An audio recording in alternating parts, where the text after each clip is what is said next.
Ito ngang nagpapatuloy na impeachment trial ng pangalawang pangulo ay tungkol nga dito sa kanyang confidential funds. Siguro unahin lang natin yung masasabi lang po ninyo. Naniniwala ho ba kayo na mali o may mali po doon sa paggamit ng kanyang confidential funds? Ako naniniwala ako na walang mali dahil nung siya po ay DepEd Secretary, siya po ang aming chairman ng National Youth Commission Advisory Council. So napag-uusapan po namin every month bilang siya po ang chairman ng National Youth Commission Advisory Council at ako naman ang chairman ng National Youth Commission kung paano pipigilan ang recruitment ng mga NPA sa hanay ng mga kabataan. Bakit po importante yon na meron siyang confidential fund noon? Ako po bilang NYC chairman noon, hinahandle ko lahat ng kabataan, mga SK, pati yung mga out of school youth. Ang aming chairman po, si DepEd Secretary Vice President Sara Duterte, syempre sa kanya yung mga nasa school, di ba? Mga elementary and high school. And masabi ko sa inyo, sa 50 years na malakas ang New People's Army, teroristang NPA sa ating bansa, imposibleng walang kaugnayan yung mga guro, di ba? Paano naman nangyari na yung milyon-milyong mga kabataang Pilipino sa mga paaralan, na-recruit nang wala man lang kaugnayan sa guro? Alam natin, merong mga guro na nagbibigay ng grado kapag sumama ka sa rally, merong mga guro na nagbibigay ng dagdag na grado pag ikaw nag-volunteer sa activity ng mga makakaliwa. And alam natin na merong kinatawan ang mga guro sa Kongreso, makakaliwang guro, na siya na mismo ay na-convict sa pagdadala ng mga kabataan sa bundok ng hating gabi, di ba? Si Franz Castro ng ACT Teacher. So kung ang ACT Teachers Party List ay nakakakuha ng mga 300,000 na boto, sigurado naman na meron siguradong libo rin doon na miyembro niya sa ACT Teachers Party List, ang teacher na makakaliwa na nagre-recruit rin sa ating mga kabataan kasama ni Franz Castro, di ba? Kaya napag-uusapan namin noon ni DepEd Secretary Vice President Sara Duterte na talagang nakakatulong sa kanya yung confidential fund kasi ganito po yan. Pag yung mga kasamahan mong guro, gusto kong i-report dahil ikaw yung guro na nagre-recruit sa hanay ng mga kabataan at tayo naman concerned sa mga kabataan, pati yung mga gurong iba, syempre hindi mo pwede ilagay yung pangalan ng guro na yon kung sino mang nag-report, di ba? Kasi babalikan siya ng teroristang NPA. Kaya nagkakaroon rin ng pabuya and yung mga aliases ang ginagamit talaga. So dyan po napunta ang confidential fund ni DepEd Secretary Vice President Sara Duterte. At panghuli, bago ko po makalimutan, kahit hindi po siya DepEd Secretary, bilang Vice President ng Pilipinas, siya po ang co-chairman ng NTF-ELCAC nung panahon na ito, National Task Force to End the Local Communist Armed Conflict. Ibig sabihin, siya po ay talagang namumuno sa bansa laban sa teroristang NPA. Kaya kailangan po yung ganyang confidential fund. Meron nga po mga ehensya, kahit yung Office of the President, merong 4 billion a year na confidential fund. Hindi naman natin alam kung anong advokasya ng ibang ahensya at ibang opisina, di ba? Hindi nga natin alam kung paano nila ginamit ang kanilang confidential fund. Pero alam natin, meron tayong Vice President Sara Duterte, co-chairperson ng NTF-ELCAC, at head ng National Advisory Council ng National Youth Commission na talagang lumalaban rin kasama natin, kasama ng SMNI, laban sa recruitment ng NPA sa hanay ng mga kabataan. Alam natin yan ang advokasya ni Vice President Sara Duterte. Kahit nung mayor pa siya, kahit ng ama niya, nung mayor pa sila, ginagamit nila ang kanilang confidential fund laban sa NPA, laban sa mga kriminal at terorista. Yung iba, hindi natin alam kung saan nila ginagamit. Basta, ang sigurado tayo, meron tayong isang national leader na ginagamit ang kanyang confidential fund laban sa NPA. Opo. At doon nga sa impeachment trial, lumabas na hindi po minadali. Ayon po doon sa testigo itong isang disbursing officer po nga si Gina Acosta, dumaan sa regular na proseso yung paglalabas nga ng pondo ng Vice President dito nga sa paggamit ng confidential funds chairman. Sa tingin po ninyo, itong pag-aakusa laban po sa kanya ay baga sinadya ho ba yung ganung paraan para talaga maipit ang Vice Presidente na sa huling bahagi lamang ng taon baga ginastos yung pondo mula po sa Office of the President? Alam nyo, most likely sinadya yan. Pangalawa, wala naman talagang kaso doon. Basta naka-state dyan, pag ikaw ay inisyuhan ng confidential fund, gagamitin mo yon for that quarter. Wala naman sinabi kung, di ba natanong na yan dati, yan ho ba for 60 days, for 90 days, 60 days, 30 days, 11 days, wala naman pong problema kahit ilang days yan. Basta that is allotted for that quarter. Kaya hindi po issue talaga yun eh. Hindi rin issue yung aliases. Yan ang madaming ginagamit na sa balita. Bakit na gumamit ng alias? Wala rin issue dyan. Kasi alias naman talaga ang ginagamit dyan. Opo. And kahit yung confidential fund nga na ibang opisina, hindi naman binubusisi. Ito na nga kay Vice President Sara Duterte, pinaka nabusisi. Pero alam natin nagamit sa kanyang advokasya laban sa NPA at nagamit ng ayos. Kaya ang nasa likod po nito, kayo'y naniniwala na itong CPP, grupong CPP, NPA, NDF. Yes, talagang yan alam natin yan. Kasi sa panahon ng kanyang ama, 89 yung guerrilla fronts ng NPA.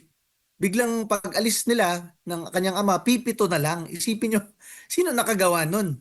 Sa tagal na panahon ng terorist ng NPA sa ating bansa, nakailang commander-in-chief at presidente na, sino nakadurog ng ganon?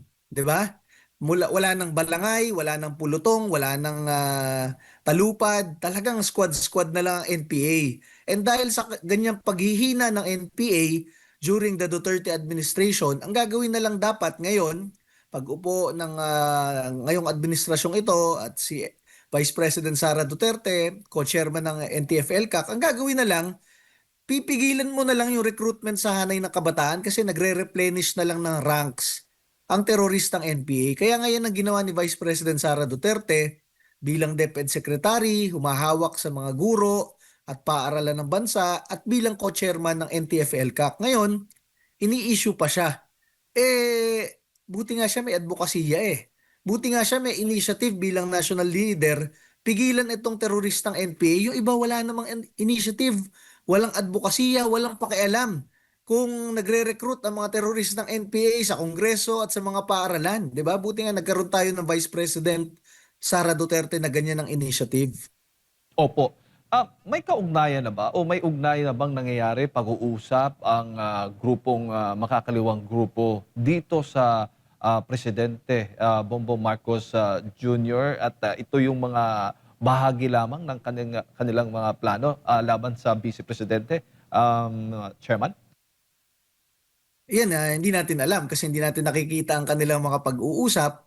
Pero magtataka kayo, sinong taga-file ng impeachment sa Kongreso? Ito rin mga makakaliwang grupo, di ba? And hindi katulad ng panahon ni Pangulong Rodrigo Duterte na talagang hardliner laban sa mga makakaliwa at todo suporta sa ating mga pulis at sundalo laban dito sa mga makakaliwa. Maririnig mo ba ngayon ang administrasyon na bumabanat dito sa mga makakaliwang grupo? Hindi naman. 'Di ba?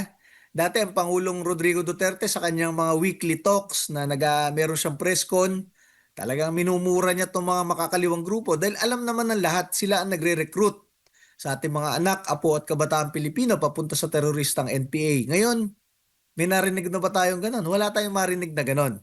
So kung ang taga-file ng impeachment ay yung mga makakaliwang grupo at ang finailan ng impeachment ay kalaban ng administrasyon ngayon, at ginagamit ang lahat ng resources ng gobyerno, hindi dito sa mga bagyo, hindi dito sa mga sakuna, kung hindi laban sa para ma-impeach ang Vice President Sara Duterte, medyo halata nyo naman kung sino magkakakampi. At ito, masabi ko sa inyo, ito ang nasa isip ngayon ng ating mga pulis, sundalo at tropa ng gobyerno. Alam natin yan sa Duterte Youth Party List dahil tayo ang most voted sa local absentee voting ng ating AFP, PNP at government troops. Alam natin na nag-iisip rin ng ating mga sundalo, bakit hindi hardliner ang ating administrasyon, ang ating gobyerno laban sa mga teroristang NPA. Dahil ang pinapatay nito mga teroristang NPA na ito, ang ating mga pulis at sundalo, tropa ng gobyerno, at tuwing lumalakas ang recruitment, mga makakaliwang grupo sa hanay ng mga kabataan at sa mga paaralan, ang mapapatay ng mga nare-recruit na ito ay ang ating mga tropa ng gobyerno. Kaya alam nyo, kasama natin ang ating mga tropa ng gobyerno sa advokasya na yan. Tahimik lang sila, hindi sila makareklamo, pero alam nila ang katotohanan, di ba? Truth that matters. Opo. At Chair, Government is friendly with those leftist leaders. opo, marami din hong nakakapansin sa pag-uugali na ngayon, no, ng ating mga opisyal ng tulad na lamang ng mga personahe ng kapulisan, yung mga ahente ng NBI, ng DOJ, Ombudsman at iba pa na mga agency. May mga kababayan po natin ang kokomento yung the way po sila magtrato doon sa kanilang mga hinuhuli at paano po nila ginagawa yung kanilang operasyon. Tulad na lamang sa KOJC, hindi ho ba? Simulan po natin doon. Yung paglusob ng mga kapulisan po doon. Walang kinikilalang, hindi kinikilala yung karapatan ng simbahan at para bang wala ng batas, no, na kinikilala. Yung pag-uugali ng mga personnel ng for example na lamang yung yung ginawa po nila kay Mike Defensor, di ba? Yung the way yung ugali na hindi mo naman napapansin noon na ang laki pong respeto, yung nirerespeto po ng mga personahe po ng gobyerno ang karapatan ng tao. Pero parang iba yung ugali po nila ngayon na nakikita po natin na Chairman, na kumbaga parang ugaling NPA ang ganitong sistema, ideolohiya. Kayo ho ba ay ganun din ho ba ang inyong napapansin sa ating mga nasa otoridad? Ang napansin ko dyan ay sa dami-dami ng pinulitika, pinahirapan at talagang dinudurog. Unang-una dyan, ang ginawa ng administrasyon, si ating kaibigan, Pastor Apollo Kibuloy, di ba? Saan ka ba naman nakakita na i-issuean ka ng warrant, papadala ka ng 3,000 pulis? Hindi ba naman, hindi sapat yung term na OA eh. Overacting eh, di ba? Sa dami ng kailangan hanapin dito sa bansang ito, na adik, na nanaksak, pumatay, di ba? Saka nakakitang magde-deploy ka ng pulis na 3,000 para sa ating butihing pastor. 'Di ba? Yung ibang napakaraming nasa buong bansa na kailangan dapat hanapin, di naman nahahanap, 'di ba? O pangalawa, pagkatapos ng ginawa kay Pastor Apollo Kibuloy at sa SMNI, ang ginawa kay Pangulong Rodrigo Duterte, ang ating mahal na presidente, ang ating commander-in-chief dati, na nagmahal sa mga tropa ng gobyerno, kita nyo naman, talaga namang sinakay sa eroplano, pinadala sa kamay ng mga dayuhan. Ang pangatlong biniktima dyan, tayo, ang inyong Duterte Youth Party List, tayo ang number 1 na ibinoto ng lahat ng OFWs sa buong mundo, sa lahat ng bansa buong mundo. Tayo ang number 1 na ibinoto ng ating mga pulis, sundalo at tropa ng gobyerno sa local absentee voting at ng lampas 2 milyong Pilipino. Dapat tayo ay nasa Kongreso, kinatawan at boses ng milyong-milyong mga Pilipino. Tayo ay hindi pinaupo, di ba, ang ating 3 kongresista. At sumunod dyan, siyempre ang pagpapatuloy na pag-impeach kay Vice President Sara Duterte kahit pumalpak last year, itinuloy ngayong taon na ito. At ngayon, alam nyo, masabi ko, bakit natin ginagastusan ang ganyang impeachment? Nandyan ang milyong-milyong Pilipino naghihirap sa baha, naghihirap sa ulan, naghihirap sa sakuna ngayon. Parang wala tayong pakialam. Inuuna natin paano gastusan na matanggal si Vice President Sara Duterte. Pero sa lahat ng pangyayaring yan, nakita ninyo na bumagsak ng bumagsak ang ratings ng administrasyong ito at tumaas ng tumaas ang ratings ng ating pinapahirapang Vice President Sara Duterte. Dahil yan, alam ng taong bayan kung sino talaga ang tunay na leader pambansa na nagmamahal na merong tapang at malasakit para sa kanila. Siyempre ang ating susunod na Pangulo, Sara Duterte. Kaya kahit anong gawin nilang pagpapahirap sa ating lahat ngayon, alam natin na sa dulo, ang milyong-milyong mga Pilipino ay nagmamahal sa atin, sumusuporta sa atin, at iluluklok ang ating susunod na Pangulo, Sara Duterte. Opo. Kaya yung pattern na yan, Chairman, nakikita po natin malaking patunay na ang nasa likod nito, sa tingin mo, ang CPP, NP, NDF talaga. Dahil yung pattern nila ng pananakot, yung impluensya na na-instill baga sa mga, parang nasa mga otoridad na natin, para bang, ano na bang nangyayari sa mga pulis, para bang ugaling NPA na daw, mga ganung mga komento, obserbasyon lang, opinyon ng ating mga kababayan. Ano po masasabi po niyo doon? Yes, kumbaga sa political side kasi, ang ating pulis at sundalo kasi, sunod lang ng sunod yan. Pero itong mga makakaliwang grupo, meron ng armed elements, meron pang political elements, di ba? Nakakapag-hasik sila ng terorismo sa kanayunan at dito sa Kongreso nakakapagsalita sila.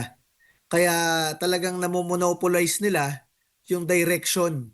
Sila yung operator ng administrasyon kung paano ang gagawin, 'di ba? Paano magpapalakas sa Kongreso, paano ipagpapatuloy ang pagpatay ng pulis at sundalo, paano yung nag-i-initiative ka para sa administrasyon para makakuha ka pa ng pondo. So, ang ating mga pulis at sundalo, marami tayong nakakausap diyan araw-araw. Talagang sila ay sumasakit yung kanilang kalooban, bakit ganito na ang ating bansa.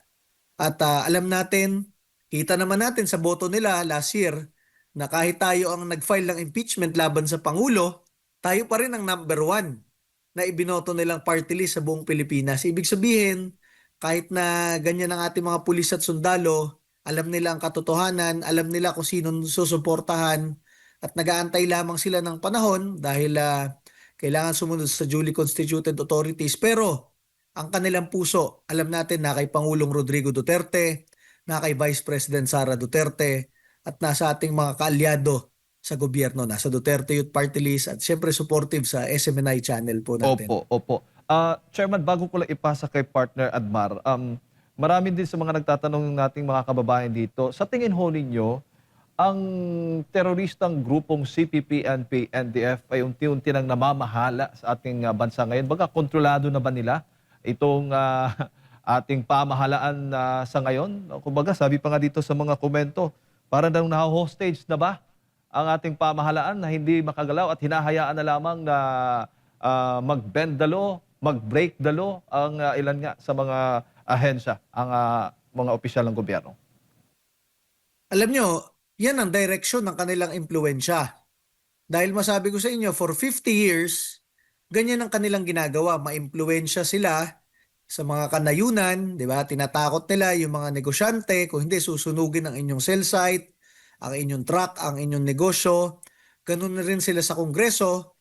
Pag ikaw hindi umayon sa kanila, talaga naman babanatan ka nila, raralihan ka pa nila, ganyan ang kanilang advokasya, ang kanilang sistema.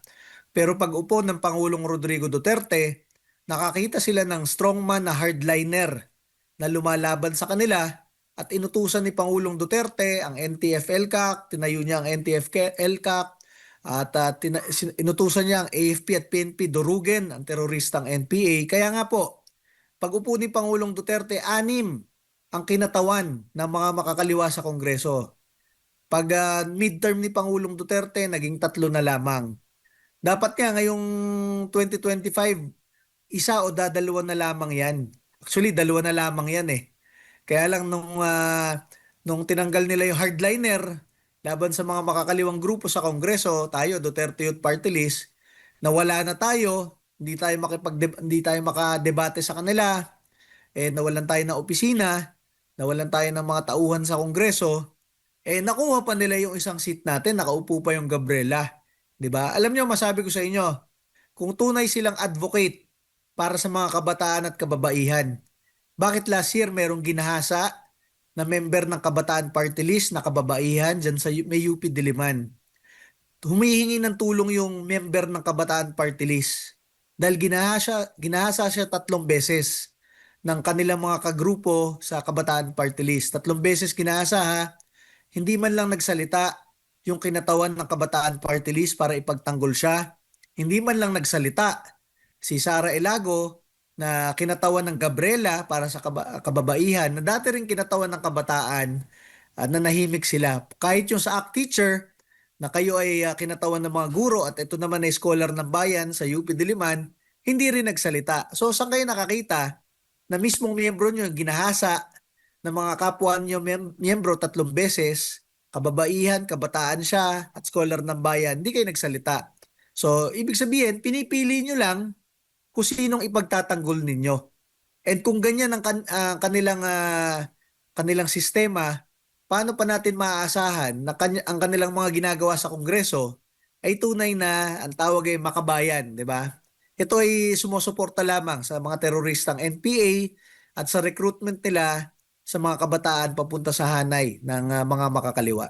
Chairman, magandang umaga si Admar po. Gaano Good po morning po, boss. kadelikado kung nakikipag-siping ang CPP, NPA, NDF sa mga leader ng ating bansa, ng ating gobyerno, lalo na sa mahabang paglaban ng gobyerno dito sa makalaban ng Estado at baka maakselang yung naging pagsusumikap, lalo na sa nakalipas na administrasyon, na talagang mapilayan ng husto itong makakalimang grupo na tinagurian ng terorista po, Chairman.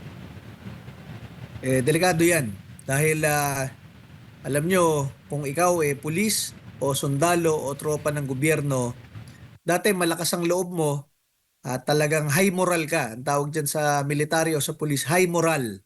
Dahil meron ka isang commander-in-chief katulad ni Pangulong Duterte na all out ang laban sa mga teroristang NPA. So ngayong panahon na ito na after ni Pangulong Duterte na dumurog kasama nyo sa mga teroristang NPA, ang commander-in-chief nyo ngayon hindi nyo mariringgan na nagsasalita laban sa mga teroristang NPA at syempre kung ang taga-file ng administrasyon ng impeachment laban sa Vice President Sara Duterte ay yung mga leader ng mga kaalyado ng teroristang NPA sa Kongreso, talagang mapapaisip kayo na bakit ganon? 'Di ba? Nagkaalyaduhan na ang ating mga leader sa bansa. Ang masama diyan, ang mga taga-Malacanang ngayon at taga-administrasyon, syempre ano lang 'yan, mga bureaucrats na papalit-palit, mga politikong papalit-palit. Pero kung nakipag-alyado kayo sa teroristang NPA, gagamitin rin kayo ng mga 'yan. Hindi nyo alam dahil dyan talaga sanay ang mga yan for 50 years kung paano maging anay sa ating gobyerno. Gagamitin kayo, maya-maya babanatan kayo, mamaya gagamitin uli kayo. Akala nyo sila yung ginagamit nyo, pero ang tunay, kayo ang ginagamit, ang inyong pondo, ang inyong impluensya, at dahil nga dyan, lalong lumalakas tuloy ang teroristang NPA ngayon. Nakita nyo recently, in the past few months, nagkaroon pa ng mga teroristang NPA na kabataan sa Mindoro, sa Negros. Dati nung panahon ni Pangulong Duterte, wala na yan. So ibig sabihin yan, lumakas na uli ang recruitment ng mga teroristang NPA sa hanay ng ating mga kabataan at mga estudyante. Dahil rin yan, wala na si Vice President Sara Duterte bilang DepEd Secretary at bilang co-chair ng NTF-ELCAC. Malaking ano yan, malaking epekto yan na wala ang Pangulong Rodrigo Duterte, wala si Vice President Sara Duterte, na kasama ng ating mga tropa ng gobyerno na lumalaban dito sa mga teroristang NPA. Siyempre lumalaban pa rin ngayon, pero dahil tinanggal na bilang DepEd Secretary, tinanggal na bilang NTF-ELCAC co-chairman, wala na tayong kapangyarihan na maging opisina ng gobyerno laban sa NPA.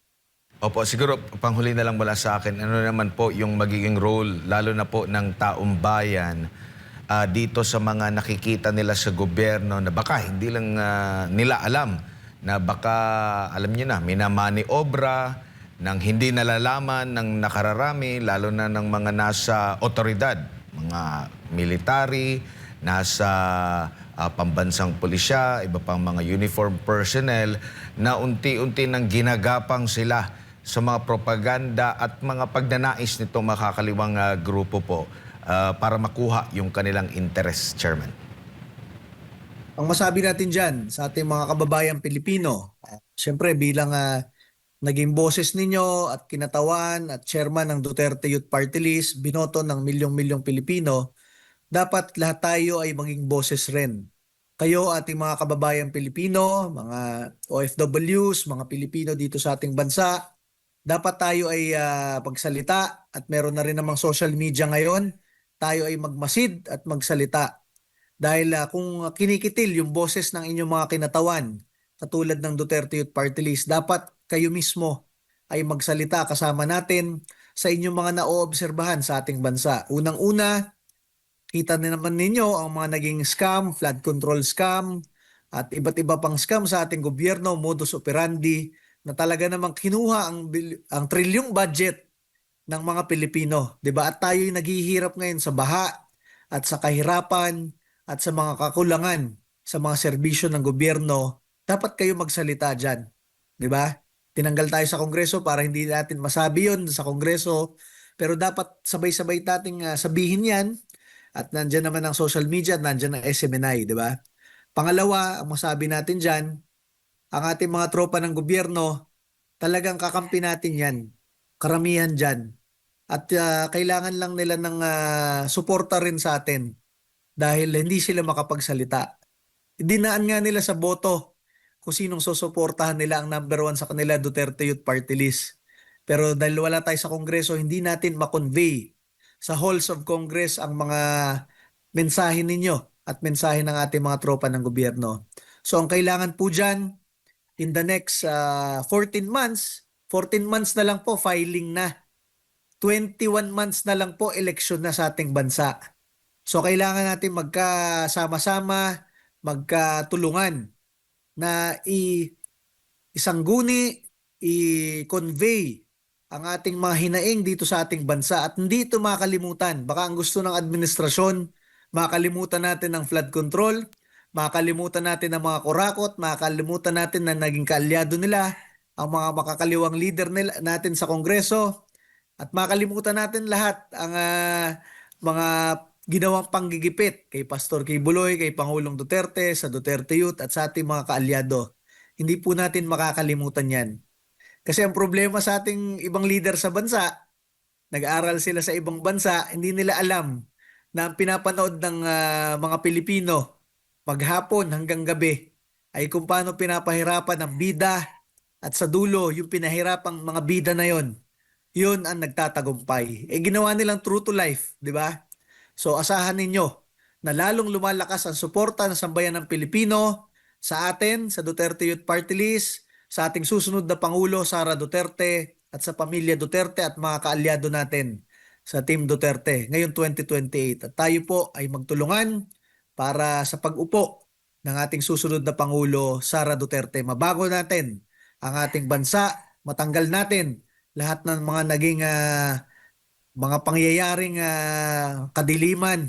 Talagang dumilim ang ating bansa, ikinulong ang ating pastor, ikinulong ang ating Pangulo, ikinukulong ang ating mga kaalyado na nagsisiwalat lamang sa mga kasamaan sa ating bansa. Lahat po yan ay liwanag sa dulo ng madilim na tunnel at sa tulong po ninyo, magkakasama tayo, kapit-bisig, kayang-kaya po natin yan. Ngayong parating na 2028, maiupo ang ating susunod na Pangulo at Commander-in-Chief, Sara Duterte. Maraming salamat po. Maraming salamat po, Chairman, sa inyo po oras.